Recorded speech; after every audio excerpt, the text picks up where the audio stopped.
Obrigado, Lucas. Deixa eu já... Ai, peraí.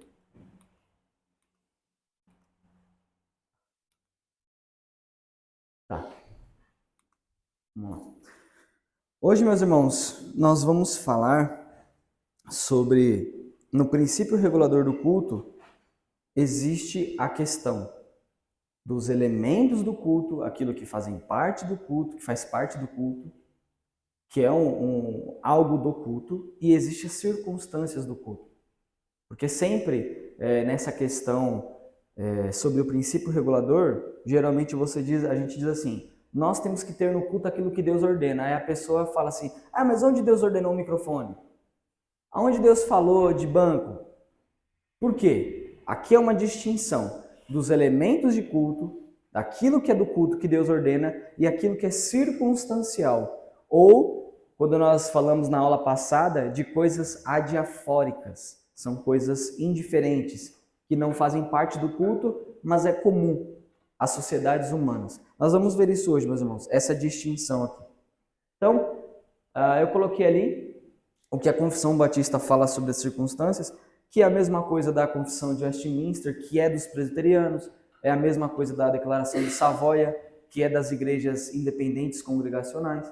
Diz o seguinte, que há algumas circunstâncias concernentes ao culto a Deus e ao governo da igreja, que são comuns, vou ler aqui que é melhor, que são comuns às ações e sociedades humanas, que devem ser ordenadas pela luz da natureza e pela prudência cristã, segundo as regras gerais da palavra, as quais sempre devem ser observadas. Então, ele está dizendo que há coisas relacionadas ao culto a Deus que não fazem parte do culto, não são elementos do culto propriamente ditos, mas eles estão de acordo com a prudência cristã, com as sociedades humanas. O que seria isso?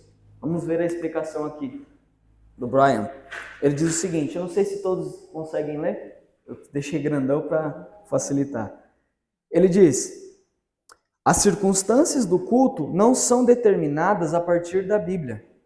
Outras circunstâncias de culto são, ele vai citar uns exemplos, o tipo do edifício onde ocorre a reunião, o tipo de assento, a localização da casa de reunião, a seleção de salmos específicos, a escolha do texto da pregação, a escolha do texto de leitura, etc. As circunstâncias do culto são determinadas pela prudência cristã, isto é, o senso comum santificado, conforme as regras gerais da Escritura. A que horas a reunião pode ser mais conveniente e edificante para a congregação? Que seleção de salmos é mais adequado ao texto do sermão? Como o projeto do edifício ajudaria a congregação a concentrar-se na palavra? Etc. Diferentemente dos elementos de culto, as circunstâncias do culto são praticamente de número infinito e mudam frequentemente. Lembre-se, se alguma coisa no culto público é determinado pela Escritura, então não pode ser uma circunstância de culto. Então, os irmãos entenderam os exemplos que ele citou de circunstância de culto aqui? As cadeiras, o edifício. Então, vou dar um exemplo. Na Bíblia diz o horário que nós devemos nos reunir para cultuar a Deus? Sim ou não? Não. Não. Se eu marcasse um culto 3 horas da manhã? Não entendi. 3 horas da manhã é um horário adequado para a gente cultuar a Deus? Não estou entendendo, irmãos. Cada um na sua casa. É um horário adequado para a gente se reunir como igreja? Não. Por quê? Perigoso, o que mais? Também. Cansados de trabalhar. Hã? Cansados, né, de trabalhar. E tem N motivos, correto? Então, quando nós falamos de coisas circunstanciais relacionadas à prudência cristã, esse é um exemplo. Nós marcamos os horários do culto no domingo de acordo com a prudência cristã, naquilo que seria mais adequado. 3 horas da manhã, óbvio que não seria um horário adequado para cultuar a Deus. O culto que o pastor o ano cai, a luta é bem mais cedo para a violência.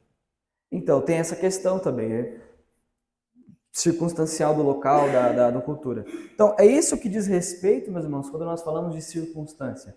Então, nós vamos usar microfone, ou vamos usar esse aqui no no facial, ou vamos colocar um aqui no púlpito e fica fixo. Isso nós determinamos. Isso é uma questão circunstancial. Não há um padrão ou uma ordem bíblica para isso, porque isso não é um elemento do culto. Isso não faz parte do culto. E vejam, no que ele diz no final do texto que eu coloquei ali, lembre-se, se alguma coisa no culto público é determinado pela Escritura, então não pode ser uma circunstância. Então, se algo é prescrito, determinado e ordenado, não é uma circunstância. Se algo não é ordenado, como, por exemplo, os microfones, o horário da reunião, vira uma circunstância, que nós escolhemos de acordo com a prudência e a sabedoria e o discernimento. Tudo... No caso, então, se algo é determinado, ele é um elemento. É um elemento do culto. Tudo que no culto possui significado religioso ou moral é elemento ou parte dele e, portanto, carece de aprovação divina. As circunstâncias do culto são comuns às ações humanas e sociedades. Então, tudo aquilo que no culto possui significado religioso ou moral se torna algo parte dele. E eu dei o exemplo nas aulas anteriores e eu vou repetir aqui do copo de água. O copo de água não tem nenhum significado religioso e moral. É apenas para quando o ministro estiver pregando, ele tomar água, certo? Mas a partir do momento que eu pego a água e molho o meu dedo nela e asperjo assim nos irmãos e jogo nos irmãos, aquele copo de água, ele se tornou com um significado religioso e moral. Ele tem um valor religioso e, consequentemente, ele se tornou parte do culto, ou parte dos elementos de culto. E esse é o problema, porque não há ordenação para isso. Para aquilo que faz parte do culto, nós precisamos de ordenação. Para as coisas circunstanciais, não. Mais um texto. Diz o seguinte, sobre as circunstâncias. Os serviços de culto não dependem de edifícios, de assentos e púlpitos. As circunstâncias do culto são itens que podem ser modificados, eliminados ou adicionados sem qualquer consequência para o culto público. Nenhum cristão defenderia que a ceia do Senhor era opcional, certo? A gente pode tirar a ceia do Senhor do culto? Falar assim, não vamos mais cear nessa igreja. Nós podemos fazer isso? Por que não podemos fazer? Porque é isso mesmo, Tony. Faz parte. É algo que Deus ordenou. As coisas que são circunstanciais, as circunstâncias de culto, como elas não são ordenadas por Deus, tanto faz nós termos ou não termos. Nós colocarmos ou tirarmos. Que é como eu mencionei. Se nós estamos num banco de madeira ou numa poltrona, tanto faz. Então ele diz, nenhum cristão, ali em cima, nenhum cristão defenderia que a ceia do Senhor era opcional. Entretanto, será que alguém seria levado a sério se defendesse que solo musical, esquete teatral, que é a peça teatral, cadê o pessoal? Espetáculo de marionetes, banda de rock, apelo para ir ao altar, incenso processional, que é a procissão, ou gritarias e giros de corpo fossem aspectos necessários ao culto? Então ele está dizendo, será que alguém vai defender que essas coisas são necessárias ao culto? Porque se é um elemento do culto, uma coisa ordenada, então ela é necessária. Ela deve acontecer. Ela não pode ser tirada. Então alguém defenderia que essas coisas fazem parte do culto? Que se nós tirarmos ela, nós não teremos um culto? E é óbvio que é uma pergunta retórica. Se nós não tivermos a banda de rock, o solo musical, a esquete teatral, o espetáculo de marionete, o apelo para ir ao altar, o incenso processional, se a gente não tiver nada disso, ainda teremos um culto. É isso que ele quer dizer. Mostrando que essas coisas que fazem, que se tornaram parte do culto dos dias de hoje, não são parte do culto, não deveriam fazer parte do culto, porque elas não são ordenadas. Quando as igrejas, ele continua, adicionam tradições humanas opcionais e desnecessárias no culto a Deus, elas subtraem daquilo que Deus prescreveu. Misturam o que é profano com o que é verdadeiramente religioso e significativo e ofendem a Deus que não ordenou tais coisas. Então, meus irmãos, as coisas circunstanciais do culto, elas são de número infinito. Várias coisas podem ser colocadas, tiradas, alteradas, mas aquilo que é elemento de culto não pode ser tirado e colocado ao nosso bel prazer, e nem é de número infinito. Ele tem uma ordem, tem um padrão e uma limitação. Nós veremos aqui no próximo slide. O que é a Confissão Batista de 1689, a Confissão de Westminster dos presbiterianos, a Declaração de Savoia dos congregacionais, dos independentes? O que eles dizem? Coloquei ali. Esse é o relato da Confissão Batista, que é a mesma coisa das outras duas. Porém, a maneira aceitável de adorar o Deus verdadeiro é instituído por ele mesmo, e assim, limitado por sua própria vontade revelada, de modo que ele não pode ser adorado segundo as imaginações e invenções dos homens ou sugestões de Satanás, nem sob quaisquer representações visíveis ou algum outro modo não prescrito nas Sagradas Escrituras. Então nós já mostramos isso que a confissão diz, que é contrária à visão anglicana, à visão luterana, etc. James Renihan, ele diz o seguinte: a quinta e última maneira proibida de adorar é ampla. E ele vai citar o trecho final do parágrafo ali. Algum outro modo não prescrito nas Sagradas Escrituras. Isso possui duas conotações. Por um lado, indica que cada elemento da adoração deve ser fundamentado pela palavra de Deus. Por outro, ações não contidas nas Escrituras são proibidas. Vocês, meus irmãos, entenderam aqui? Que é o que eu já venho falando repetidas vezes. Então, nessa interpretação, nessa visão do princípio regulador do culto, tem dois significados. Tudo que nós fazemos no culto, ou tudo que faz parte, é um elemento do culto, tem que estar fundamentado nas Escrituras. Se não está fundamentado nas Escrituras, nós não podemos tratar aquilo como um elemento de culto, como uma parte do culto. Então, essa é a primeira coisa. Aquilo que fazemos no culto, o culto que oferecemos a Deus, os elementos que compõem o culto, eles precisam estar fundamentados na palavra de Deus, ter a sua base na palavra de Deus, ter a sua origem na palavra de Deus. Segundo ponto tudo aquilo que não está contido nas Escrituras é proibido.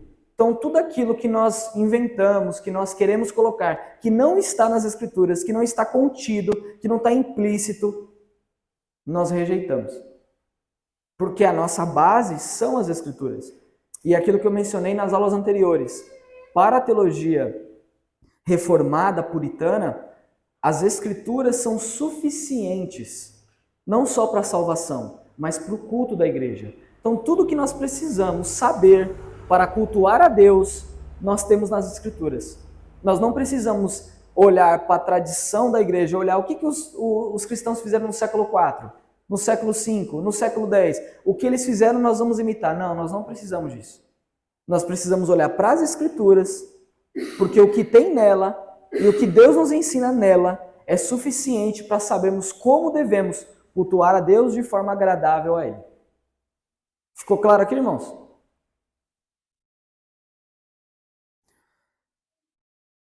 Brian, ele diz, a primeira diferença é que as ordenanças do culto, ou os elementos do culto, são prescritas ou determinadas pela Escritura. Como esses elementos precisam ser comprovados pela Bíblia, eles são, portanto, de número finito. E como o cânon da Escritura está fechado, esses elementos são fixos e imutáveis. A suficiência das Escrituras para o culto, irmãos. Perceberam? As ordenanças do culto, elas precisam ser prescritas, determinadas pelas Escrituras. Se elas não são determinadas, se elas não têm um exemplo nas Escrituras, se elas não são fundamentadas nas Escrituras, nós não podemos tratar como um elemento ou uma ordenança de Deus para nós, para o nosso culto. E como, vejam, os elementos do culto, aquilo que faz parte do culto, tem que ser determinado pelas Escrituras, pela palavra de Deus, esses elementos são finitos, são limitados. Por quê? Porque a Bíblia está fechada, não há vários outros livros. Então, tudo que nós precisamos saber está nas Escrituras, do Antigo e do Novo Testamento. E aqui, principalmente do Novo Testamento, que é o culto da Nova Aliança. Nós não podemos, ao longo do tempo, acrescentar coisas. Por quê? Porque a Bíblia não é acrescentada. A Bíblia é a mesma há 2000 anos. Nós não vamos acrescentar nenhum livro nela. E, portanto, se nós não iremos acrescentar nenhum livro nela, não há nenhuma outra coisa que nós já vimos na palavra de Deus que deve ser acrescentada ao longo do tempo. É um número finito, porque está baseado na palavra de Deus. Ficou claro aqui, meus irmãos, isso? Sim ou não? Agora veremos, e aqui a coisa importante. Tudo bem, todo esse rodeio, não é nem rodeio, né? Tudo aquilo que eu falei ao longo das aulas, todos os exemplos que nós demos, nós devemos fazer essa pergunta. O que Deus ordenou, então, no culto do Novo Testamento? O que Ele ordena? E é isso que nós vamos ver. Mas antes, como que os teólogos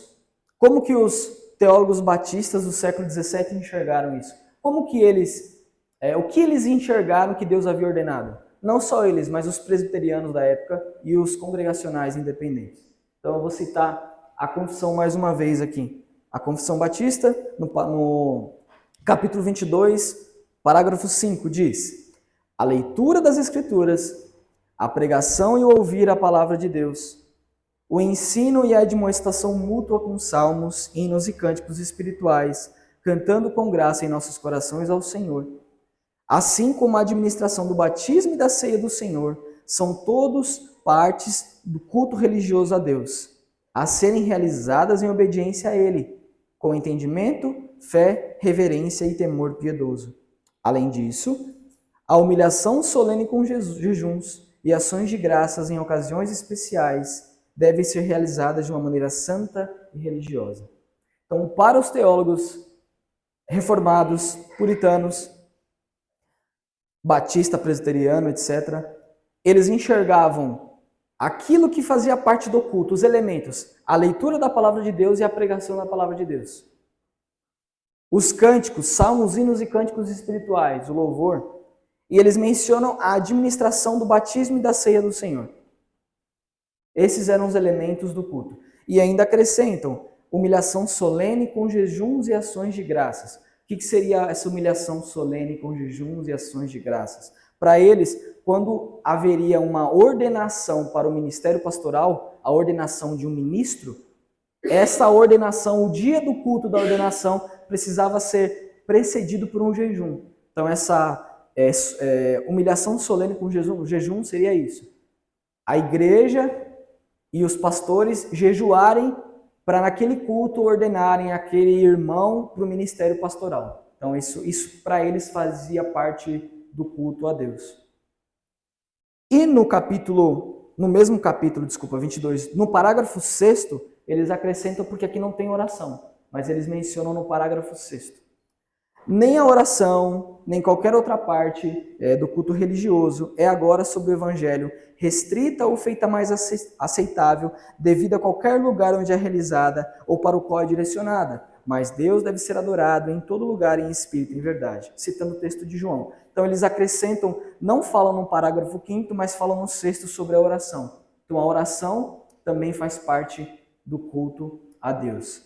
E, assim, a título de curiosidade, eles mencionam que a oração ou qualquer parte do culto religioso sobre o evangelho, ela não é aceitável devido ao lugar onde é realizado, porque na Idade Média tinha-se a ideia o quê? O altar nas igrejas ficava do lado leste voltado para Jerusalém. Então quando ia orar, tinha que orar voltado para Jerusalém, igual Daniel fazia, por exemplo. Lembra quando Daniel ora voltado para Jerusalém?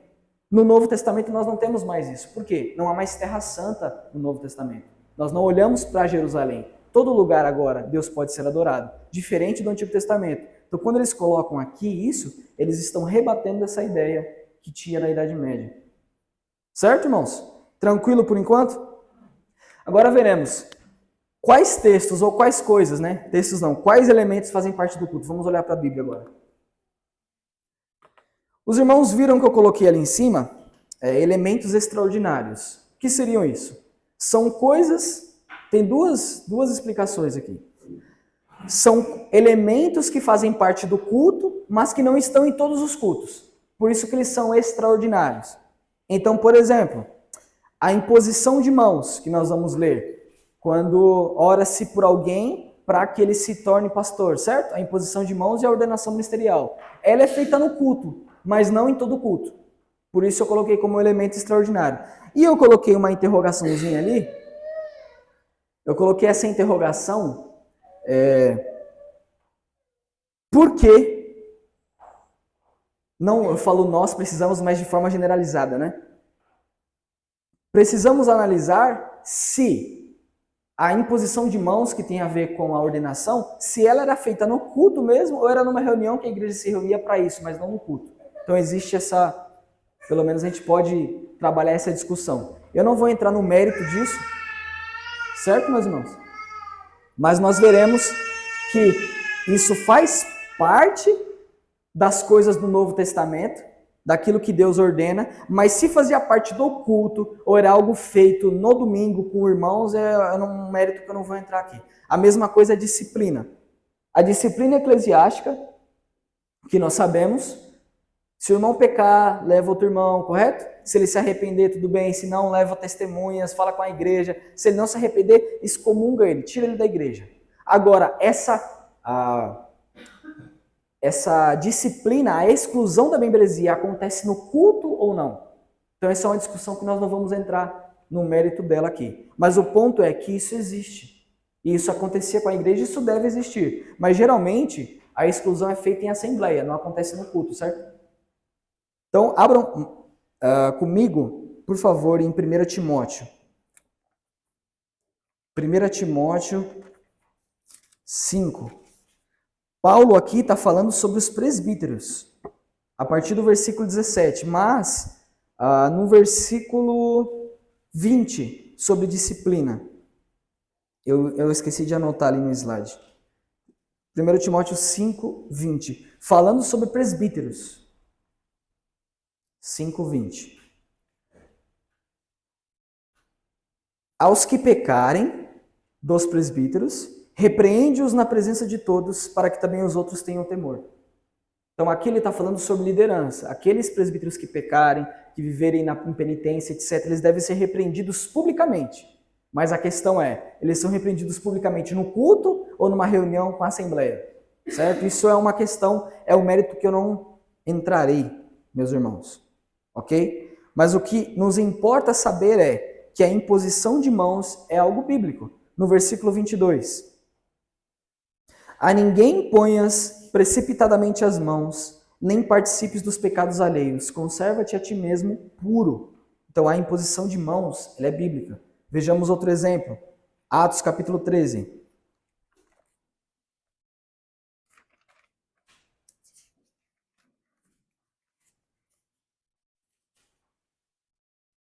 Atos 13, a partir do versículo 1.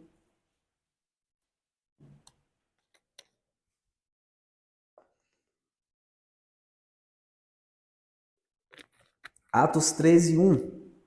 E na igreja que estava em Antioquia, havia alguns profetas e doutores, a saber, Barnabé e Simeão, chamado Níger, e Lúcio, e Cireneu, e Manaém, que fora criado com Herodes o tetrarca, e Saulo. E servindo eles ao Senhor e jejuando, disse o Espírito Santo, apartai-me a Barnabé e a Saulo para a obra a que os tenho chamado. Então, jejuando e orando, tá vendo o jejum? E pondo sobre eles as mãos, os despediram. Então, pondo sobre eles as mãos, a imposição de mãos. A imposição de mãos, meus irmãos, ela é bíblica aqui. Sobre a disciplina eclesiástica, rapidamente, não vamos ler todos os textos, 1 Coríntios 5. Nós não iremos focar nisso aqui no momento. 1 Coríntios 5. O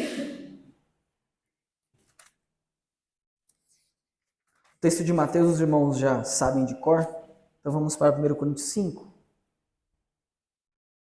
1 Coríntios 5, do 1 a 5. A palavra do Senhor diz, geralmente se ouve que há entre vós fornicação e fornicação tal, que nem ainda entre os gentios se nomeia, como é haver quem possua a mulher de seu pai. Estais ensoberbecidos e nem ao menos vos entristecestes por não ter sido dentre vós tirado quem cometeu tal ação. Eu, na verdade, ainda que ausente no corpo, mas presente no espírito, já determinei que se estivesse presente, que o tal ato praticou, em nome de nosso Senhor Jesus Cristo, junto vós e o meu espírito, com o poder de nosso Senhor Jesus Cristo, seja este tal entregue a Satanás, para a destruição da carne, para que o espírito seja salvo no dia do Senhor Jesus. Então nós vemos esse contexto de Coríntios 5, onde Paulo ordena a exclusão deste irmão que cometeu este pecado e não se arrependeu, que é a disciplina. Tá? Então essas questões são bíblicas e nós não vamos focar ou dar ênfase nelas, tá, meus irmãos? Como eu mencionei, nós não praticamos a disciplina, a exclusão da membresia no culto, certo? Geralmente é feito em assembleia. Por outro lado, Paulo ordena para que o presbítero que vive no pecado e no erro seja repreendido publicamente. Mas a questão é repreendido publicamente no culto público ou numa assembleia fechada para a igreja? Então há essa questão. E apenas para, digamos assim, nos aprofundarmos um pouquinho rapidamente, se um pecado de um presbítero ele se torna público, no sentido assim, vamos jogar uma coisa grave. Um presbítero se envolve com pedofilia, certo? Um assassinato, uma coisa terrível. E obviamente isso vai se tornar público, correto? Vai vir nos jornais, etc. Então aí nesse caso, a repreensão da igreja não tem como não ser pública. Não pode a igreja tratar isso fechada nela mesma, correto? Vamos fazer uma reunião e o pastor tal foi excluído da membresia. Não. A igreja tem que fazer uma nota pública e repudiando e repreendendo publicamente, nesse caso específico. Tudo bem aqui, irmãos? Mas vamos para aquilo que eu coloquei entre parênteses aí, de elementos ordinários, ou seja, aquilo que sempre faz parte do culto. Aquilo que é feito todo domingo no culto. Que realmente faz parte do culto. O que as Escrituras ensinam? O que as Escrituras falam sobre essas coisas? A primeira coisa que nós devemos notar, antes de olharmos para os elementos em si, é o dia. Nós nos reunimos no domingo. Por que nos reunimos no domingo, irmãos?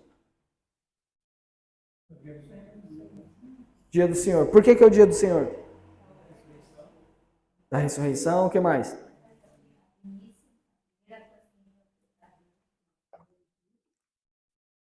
O que mais?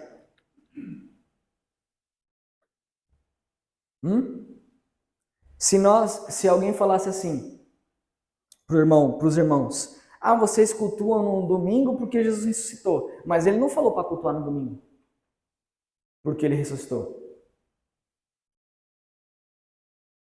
Sim ou não? Jesus ordenou cultuar no domingo? Tem algum texto na Bíblia que diz, olha, vocês devem me cultuar no domingo? Tem ou não? Bom lembrar, bem lembrado. O que nós temos nas Escrituras, meus irmãos? As coisas que fazem parte do culto a Deus, ou os elementos de culto, elas estão fundamentadas na palavra de Deus. Então elas são ordenadas por Deus, só que o dia de se reunir, que é o domingo, não há uma ordem explícita, mas há um exemplo. E isso é importante no Novo Testamento. Quando um apóstolo, o Senhor Jesus, inspirado por Deus, fazem algo, eles estão dando exemplo para nós. Entenderam, irmãos? Eles nos dão um exemplo de uma forma que nenhuma outra pessoa pode nos dar. Então vou citar outro exemplo aqui. No século 4, 5, 6, a igreja cristã, assim, eu não vou dizer em geral, mas já era praticado o batismo infantil. Eles faziam batismo infantil, correto? Só que o que eles faziam não é exemplo para nós. Aprovado. Por quê? Porque eles não são os apóstolos. Os irmãos entenderam? Não importa quem seja. Os únicos que têm autoridade para nos ordenar algo para Deus, nos ordenar algo a fazer, é Deus por meio dos seus apóstolos. A partir do momento que não há apóstolos, e o Novo Testamento está fechado, não há novos textos da Bíblia, não há novas revelações de Deus, a partir desse momento, o exemplo de outras pessoas não pode ser normativo para nós. Fulano fazia, então se ele fazia é porque está certo. Não. Se é um apóstolo, isso é verdade. Isso é verdadeiro em relação aos apóstolos, porque eles falavam em nome de Deus e eram inspirados por Deus, mas não é verdade para nenhuma outra pessoa. Os irmãos entenderam? Porque alguém pode dizer assim, vocês guardam o domingo, vocês cultuam no domingo por causa da tradição. Não tem na Bíblia. Isso aí não está ordenado. Não é por causa da tradição. É porque os apóstolos inspirados por Deus fizeram isso. Então nós fazemos. Certo? Entenderam aqui, irmãos? Então vamos abrir comigo. João capítulo 20.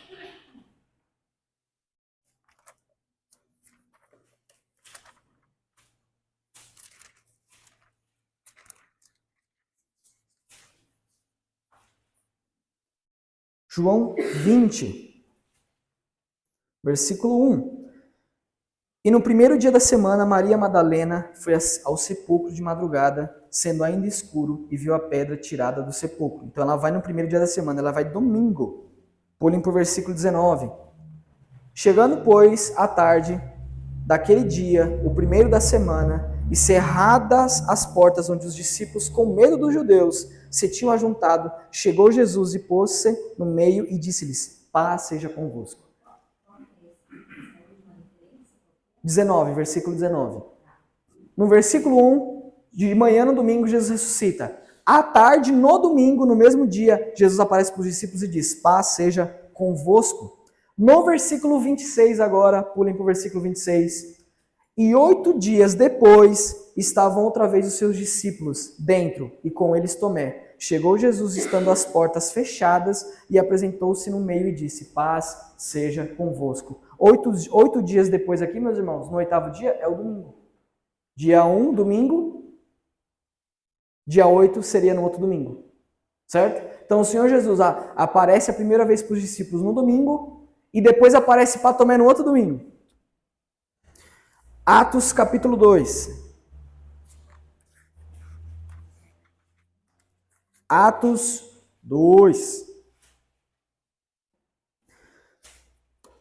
E cumprindo-se o dia de Pentecostes, estavam todos concordemente no mesmo lugar. O dia de Pentecostes, meus irmãos, era celebrado no domingo. E isso há um precedente no Antigo Testamento, que o Pentecostes não é algo do novo, está na lei. Então o Pentecostes era 49 semanas, 7, e aí você comemorava no dia seguinte, que era o 50º, no domingo, o Pentecostes. Então eles estavam reunidos no domingo e Deus derrama o Espírito sobre eles. Capítulo 20.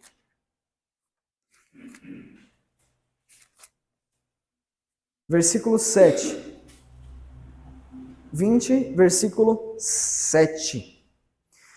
E no primeiro dia da semana, ajuntando seus discípulos para partir o pão, Paulo, que havia de partir no dia seguinte, falava com eles e prolongou a prática até a meia-noite. Aqui Paulo prega até meia-noite, irmãos. Se eu pregasse até meia-noite...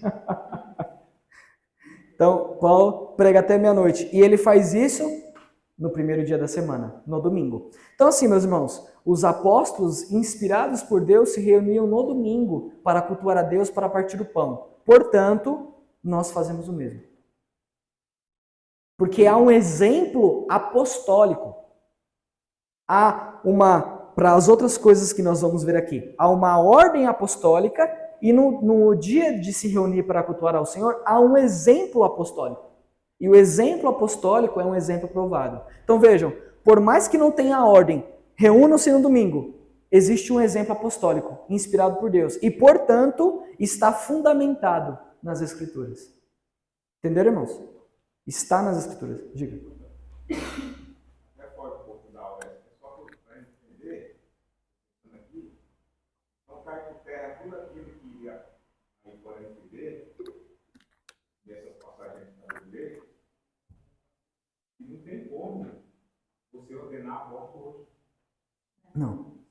Então, só nessas passagens aí, não sei como que as pessoas conseguem falar que não, que hoje tem apóstolo, tem... Sim.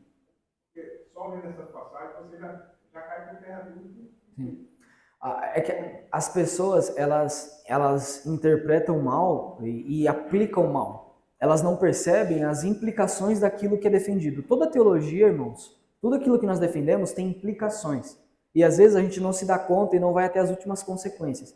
Mas se as pessoas dizem que há apóstolos hoje, significa que eles são inspirados e eles têm a revelação de Deus tanto quanto Paulo tinha. E o que esses apóstolos hoje, supostamente apóstolos, fazem também é aprovado por Deus. Então, se há apóstolos hoje, como nós vemos em muitas igrejas, o apóstolo pega e inventa coisas mirabolantes. Isso significa o quê? Que nós deveríamos imitar. Porque se ele é um apóstolo e ele está fazendo aquilo, ora, é um padrão. Aquilo que um apóstolo faz, meus irmãos, aquilo que ele ordena e o exemplo que ele dá, vira uma norma para a igreja. Eu já cheguei a ouvir a pessoa falar que a igreja agora é a continuidade dessa questão, é a continuidade da palavra. É como se eles estivessem escrevendo, alguém depois vai redigir o que está acontecendo agora. E assim, se isso for verdade, o que eles estão fazendo é autoritativo para nós batistas aqui. Então nós temos que olhar para eles, ver o que eles estão fazendo e também praticar, porque está sendo revelado por Deus, não é? Certo? Se essa é a premissa, eles estão fazendo aquilo em nome de Deus e revelando. Então a gente tem que obedecer. Como Paulo revelou, a gente obedece. Percebe a dificuldade disso? Agora, quem vai se submeter a isso? Aí a Bíblia estaria errada, né? Porque a palavra de Deus fala que você não deve acrescentar e retirar nada. Sim. E não é só isso. Esses supostos apóstolos, eles ensinam coisas que contrariam a Bíblia, que é ainda pior. E a própria palavra de Deus diz que estamos edificados sobre o fundamento dos apóstolos e dos profetas de Jesus Cristo, que é a principal pedra de esquina. Então, tudo que eles estão ensinando, a gente vai se fundamentar, só que a gente tem que escolher. Ou os apóstolos bíblicos, ou esses pseudo-apóstolos que contrariam completamente, como o pastor disse, a doutrina dos apóstolos. Sim. Não tem, nem cabe na lógica, nem na escritura, nem na história. Sim. É uma questão que às vezes a gente não pensa nas implicações disso. Mas aqui no caso, meus irmãos, alguém pode objetar assim, vou mencionar aquilo. Então o senhor está dizendo que aquilo que os apóstolos fizeram é um exemplo para nós. Sim, mas todas as coisas? Não, eu não falei isso. Então, por exemplo, e aí é uma discussão que nós não vamos adentrar muito, mas, o Paulo usava o lenço e curava. Aí os supostos apóstolos vão dizer, tá vendo? A gente pega o lenço e vai curar também. Mas pera lá, Paulo tinha um dom de cura, um dom atrelado aos apóstolos, que nós não temos. Eu não estou dizendo que Deus não cura, mas nós não temos esse dom, como Paulo tinha. A sombra de Pedro curava. Nós não temos esse tipo de dom. Se esses supostos apóstolos hoje são apóstolos verdadeiros, por que eles não carregam os mesmos sinais apostólicos que os apóstolos tinham, que são as curas? E a resposta deles geralmente é assim, mas Deus ele cura quando ele quer. Tá, mas se ele te deu o dom de cura, porque ele quer que você cure. Não me venha com esse papo. Não, eu sou um apóstolo. Tá, os apóstolos tinham o dom de curar. Por que você não cura? Porque é quando Deus quer. Mas se ele te dá o dom de cura, ele quer o quê, irmãos? Que você cure. Esse é o ponto. Mas não vamos entrar nessa discussão, não. 1 Coríntios 16. 1 Coríntios 16.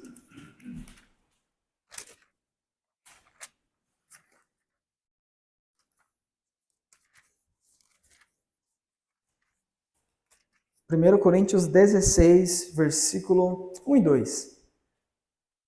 Ora, 16, 1 e 2. Ora, quanto à coleta que se faz para os santos, fazei vós também o mesmo que ordenei às igrejas da Galácia. No primeiro dia da semana, cada um de vós punha de parte o que puder ajuntar, conforme a sua prosperidade, para que não se façam as coletas quando eu chegar. Então veja que Paulo ordena as coletas aqui no primeiro dia da semana, no domingo. Por quê? Provavelmente é o dia que a igreja se reunia, que a igreja estava reunida e era o dia que iriam receber, iam coletar as ofertas da igreja. Então, meus irmãos, o exemplo apostólico aqui, ele se torna normativo para nós. Por quê? Nós paramos e perguntamos assim, se os apóstolos eram testemunhas de Jesus, tinham a revelação de Jesus, se eles se reuniam no domingo, por que nós não vamos nos reunir? Essa é a pergunta. Se eles que estavam ali faziam aquilo, por que nós não iremos fazer? Nós vamos contrariar os apóstolos? Entende, meus irmãos? Será que nós somos mais sábios, né, e mais espertos? Não. Se eles faziam assim, nós faremos também. Há um exemplo disso nas Escrituras e, portanto, está fundamentado nas Escrituras. Então, essa é a primeira questão, que não tem muito a ver com os elementos do culto, né? Mas tem a ver com o dia. Agora vamos lidar com os elementos. O que faz parte do culto? E já entrando ali no próximo tópico, a oferta. Os irmãos viram que tem uma interrogaçãozinha ali na oferta? Por quê, meus irmãos? Porque é a mesma questão que eu mencionei das outras coisas. Há pessoas, teólogos, que interpretam que a oferta não deve fazer parte do culto. Isso não significa que a oferta não seja algo bíblico, nós estamos vendo aqui. E nem que ela não deva ser recolhida, coletada no domingo, que é o dia aqui, no primeiro dia da semana. A questão é que ela não deve fazer parte do culto. Isso é uma discussão que talvez a gente entre um pouquinho nela mais à frente. Mas os irmãos entenderam aqui a diferenciação? Não é que nós não precisamos de oferta, é que elas não devem fazer parte do culto a Deus. As ofertas, elas têm que estar, sei lá, aqui ó, no domingo. A gente vem para a escola bíblica, terminou a escola bíblica, a gente põe. A gente vai vir cultuar aqui antes do culto. Põe as suas ofertas, mas no culto não, porque ela não faz parte do culto. Diga. A sua opinião. Eu não estou decidido sobre isso ainda. Não posso saber a sua opinião. É que às vezes ela diz a oferta a gente dá a oferta no primeiro hino. Não, eu só quero saber a sua opinião. Se você é mais do lado, você concorda com isso? Então, eu não vou emitir minha opinião agora, esse é um assunto que eu quero ver com mais calma, tá? E aí a gente volta a falar dele, mas a questão é essa. Não é que a oferta não é necessária, tá, irmãos? Mas que ela não é feita no culto. Esse é o ponto. Ela é feita no domingo, nos recolhemos no domingo, quando nos reunimos, mas não no culto. Tá bom? Então a gente deixa para ver se a gente lida com isso um pouco mais para frente. Segundo ponto aqui, oração. Eu acho que não vai dar para a gente ler todos os textos, mas vamos ver apenas aqui alguns. Então, oração, em Atos capítulo 2.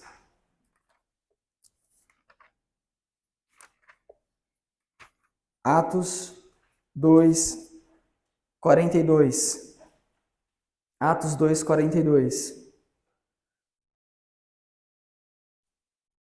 Atos 2,42. E perseveravam na doutrina dos apóstolos e na comunhão e no partir do pão e nas orações. Então, eles oravam. Nós temos um exemplo disso. Agora vejam, abram comigo 1 Coríntios 14.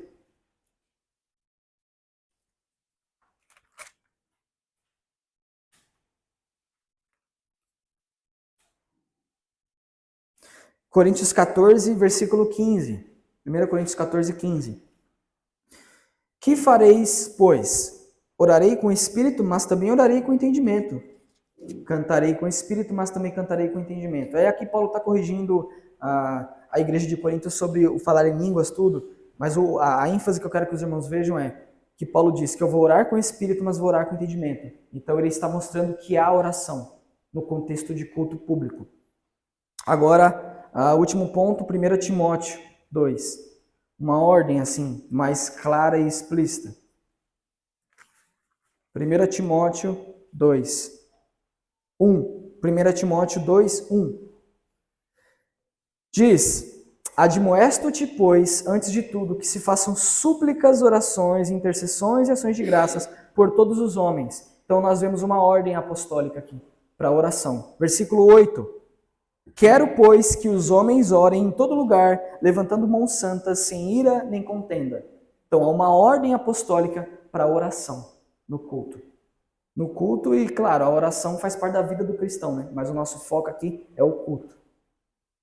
Próximo ponto, pregação. Para nós não lermos todos os textos, para não estendermos aqui o horário, depois nós vamos ver cada uma dessas coisas separadas. Abram comigo em Romanos 10.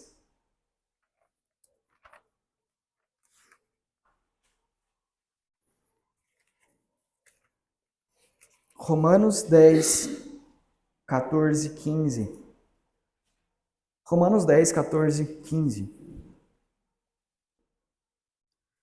Como, pois, invocarão aquele em quem não creram? E como crerão naquele de quem não ouviram? E como ouvirão se não há quem pregue? E como pregarão se não forem enviados? Como está escrito, quão formosos os pés dos que anunciam o evangelho da paz, dos que trazem alegres novas de boas coisas. Então nós vemos Paulo batendo na ideia de como as pessoas vão ter fé se não há quem pregue. Porque a fé vem pelo ouvir. No versículo 17 diz, de sorte que a fé é pelo ouvir e o ouvir pela palavra de Deus.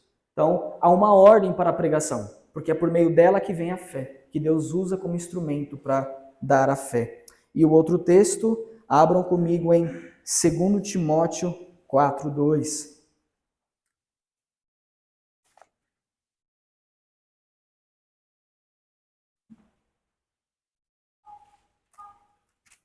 Segundo Timóteo, capítulo 4,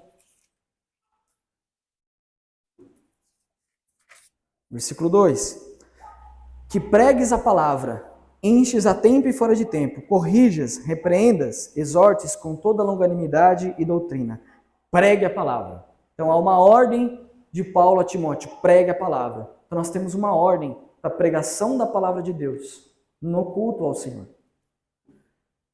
Terceiro ponto, então nós falamos da oração, da pregação e da leitura da palavra. Abram, vamos começar de trás para frente aí nas referências que eu coloquei. Como nós já estamos em Timóteo, vamos para 1 Timóteo 4:13.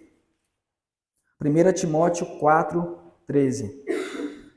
Sobre a leitura da palavra de Deus.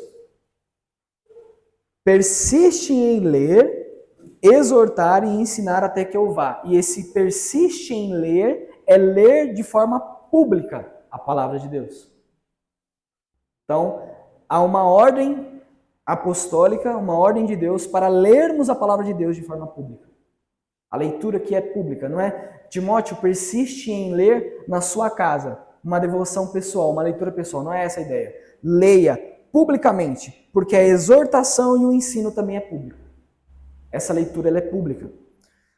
Próximo texto, 1 Tessalonicenses 5:27.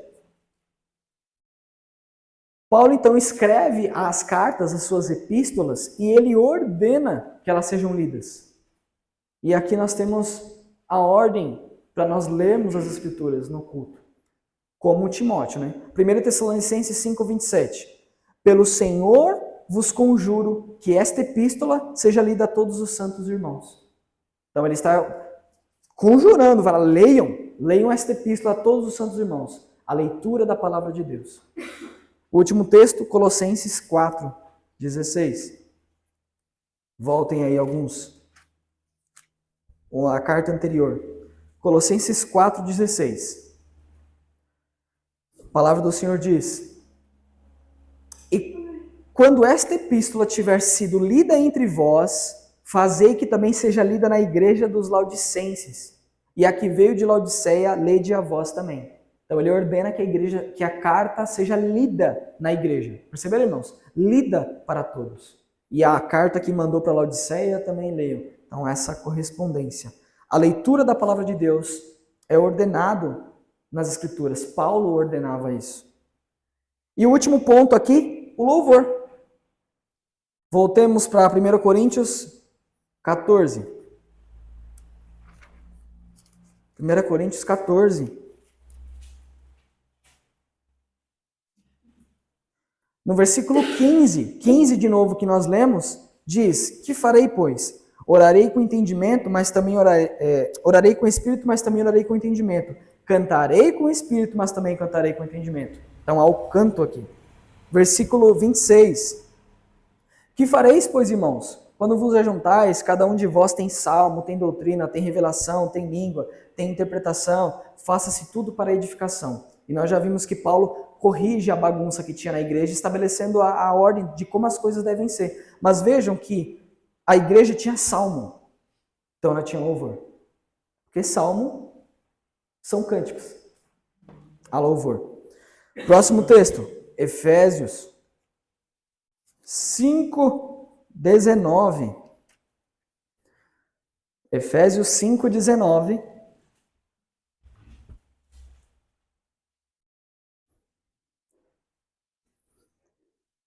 Efésios 5:19. Falando entre vós em salmos, hinos e cânticos espirituais, cantando e salmodiando ao Senhor no vosso coração. Salmos, hinos e cânticos espirituais, louvores. E por último, Colossenses novamente, de Efésios, pulem Filipenses, Colossenses 3:16.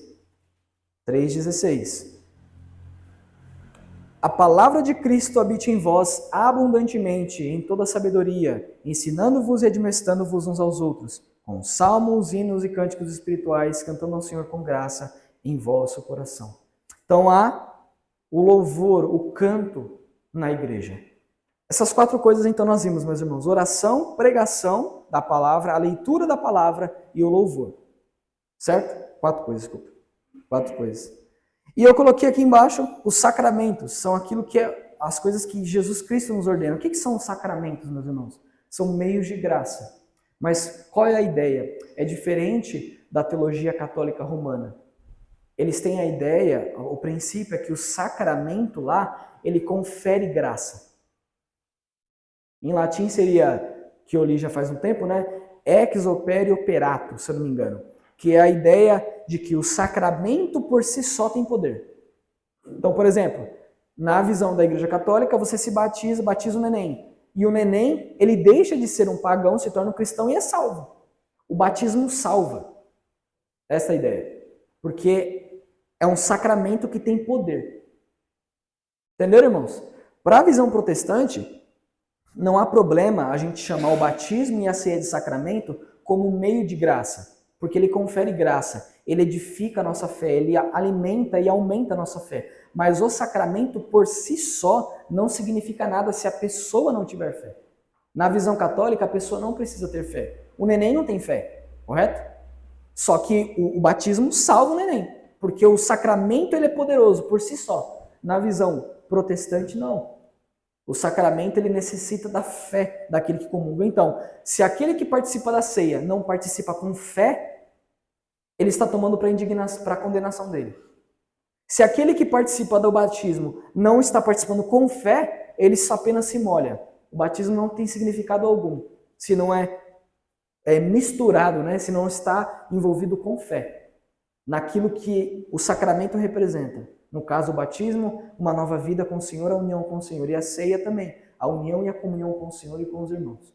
Então, na teologia protestante, o sacramento, ele exige a fé. Ele não tem poder por si mesmo, como na visão católica. E na tradição batista, né? Na confissão batista, é tratado como ordenança.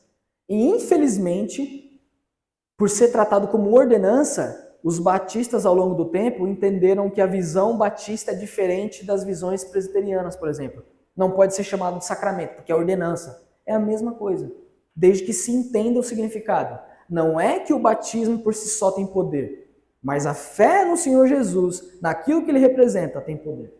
Não o batismo em si, nem a ceia em si. Os irmãos entenderam aqui? Mas não há problema nós chamarmos de sacramento como um meio ordenado por Deus que edifica a nossa fé, que alimenta a nossa alma. Certo? Então vamos lá, rapidamente para a gente finalizar. Batismo, Mateus 28, né? É o texto mais claro aqui. Mateus 28. Mateus 28, versículo 19. Portanto, ide, fazei discípulos de todas as nações, batizando-os em nome do Pai, do Filho e do Espírito Santo. Então há uma ordem clara aqui, explícita do batismo, e portanto é algo que nós devemos praticar, porque o Senhor Jesus ordena.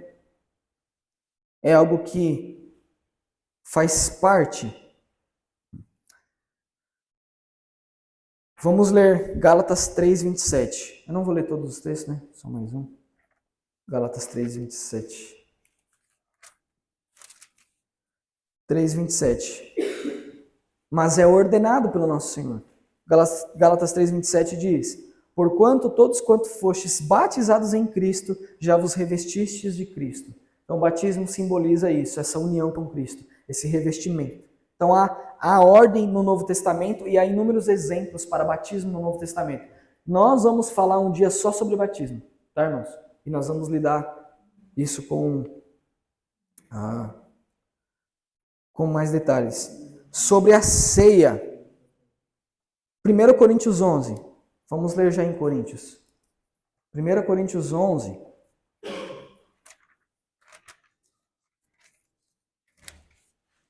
Primeira Coríntios 11, versículo 23. 11:23. Porque eu recebi do Senhor o que também vos ensinei, que o Senhor Jesus, na noite que foi traído, tomou o pão, e tendo dado graças, o partiu e disse: Tomai, comei, isto é o meu corpo que é partido por vós, fazei isto em memória de mim. Semelhantemente também, depois de cear, tomou o cálice, dizendo: Este cálice é o novo testamento no meu sangue.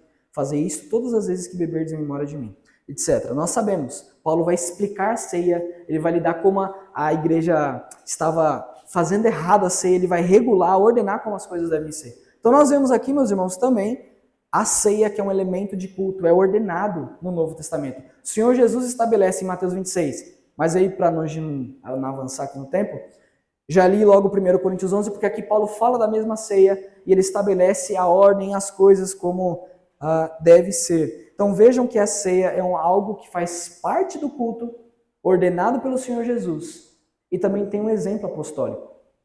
E o último eu coloquei ali, que é talvez o mais controverso, polêmico, a cara da Fernanda. É o mais polêmico, sobre o véu. Nós teremos uma aula só sobre isso. Mas também em Coríntios 11, no versículo 11, 2, a palavra do Senhor diz: E louvo-vos, irmãos, porque em tudo vos lembrais de mim, e retendes os preceitos, as tradições, como vos entreguei. E aí o contexto todo, até o versículo 16, ele vai falar do véu. E o meu ponto aqui é mostrar que Paulo elogia os coríntios por eles reterem os preceitos, as tradições aqui, a palavra é tradição, que ele ensinou. E essa tradição que Paulo ensina, que Paulo entrega, não é uma tradição humana. Toda tradição que os apóstolos ensinaram, meus irmãos, é uma tradição divina. Por quê? Porque eles eram instrumentos de Deus, para trazer a revelação de Deus. E eu coloco o véu, eu não diria que o véu seria um meio de graça, no sentido de edificar a fé. Eu até poderia ter tirado aqui do jeito que eu coloquei, deixado ele separado. Mas eu coloco um véu aqui como algo que é ordenado. Assim como o batismo é ordenado, a ceia é ordenada, o batismo é uma tradição apostólica, a ceia é uma tradição apostólica, o véu também é uma tradição apostólica. A palavra que ele usa aqui é tradição. E a tradição não é uma tradição humana, é uma tradição divina. A tradição apostólica, irmãos, é algo que vem de Deus, ela é divina. E nós vamos falar disso mais na frente com calma. Ok? Então o que nós faremos, meus irmãos? A partir da próxima aula, nós vamos lidar com cada um desses elementos em particular. A oração, a pregação, a leitura, o louvor, o batismo, a ceia e o véu. 7 coisas aqui. Nós vamos lidar. Então, a primeira coisa que nós vamos falar na próxima aula é sobre a leitura das Escrituras. O que é a leitura das Escrituras? Quais os exemplos disso que nós temos nas Escrituras? Nós vamos falar disso. Quando nós chegarmos na pregação, nós vamos falar o que é a pregação. Surge outra pergunta. Quem deve pregar? Quem é que pode pregar? O que deve ser pregado? Certo? Quando nós entramos no louvor, o que é o louvor? E esse vai ser a aula mais polêmica, meus irmãos. Eu sei disso. O que é o louvor? O que nós devemos cantar no louvor a Deus? Instrumentos musicais fazem parte daquilo que Deus ordena ou não? Essa vai ser polêmica, eu sei, meus irmãos. Tenham paciência. Quando nós falarmos da oração, o que é a oração pública? Quem deve orar? Existe restrição na oração? Todos devem orar ou não? Os irmãos estão entendendo essas perguntas, como elas são profundas e sérias? A palavra de Deus lida com essas coisas? Lida. Só que, infelizmente, a gente tem rejeitado e passado por essas questões como se não tivesse nenhuma orientação. E nós lidaremos com isso com detalhes, com calma, com paciência. Talvez, meus irmãos, a gente demore 3 aulas sobre a pregação, não é? 4 aulas sobre o louvor, não tem problema. Mas nós lidaremos com essas questões, com detalhes. Sobre o batismo. Quem deve ser batizado? A quem o batismo deve ser administrado? A bebês? Nós vamos falar sobre isso, do pedobatismo, dos nossos irmãos presbiterianos. Como deve ser o batismo? Qualquer forma é válida do batismo? Ou tem um método e uma forma específica? Ceia. Como é a ceia? Como que a ceia deve ser, irmãos? A ceia tem que ser uma vez no mês, uma vez a cada 3 meses, uma vez no ano ou todo domingo? Como deve ser a ceia? Como que era a prática apostólica? Quem deve participar da ceia? Quem não deve participar da ceia? Nós vamos lidar com essas questões. E, obviamente, o mais polêmico aqui depois do louvor, o véu. O que é isso? O que significa isso? Certo? Vamos orar para a gente encerrar e ir para as perguntas. Senhor, graças te damos pela aula de hoje. Senhor, Pai, por tua palavra. Nós rogamos, Senhor, para que possamos servi-lo, para que possamos amá-lo, para que possamos aprender da tua palavra, para que possamos crescer, Senhor, em graça e em conhecimento. Nós pedimos a ti, Senhor, que a tua bondade esteja sobre nós e que o Senhor nos dê um coração diligente, ó Pai, um coração dedicado em nos aprofundarmos na tua palavra, em conhecermos a tua palavra, Senhor, e queremos nos submeter a ti. É o que nós rogamos, nós clamamos e pedimos. Em nome do teu Filho amado Jesus Cristo. Amém. Amém.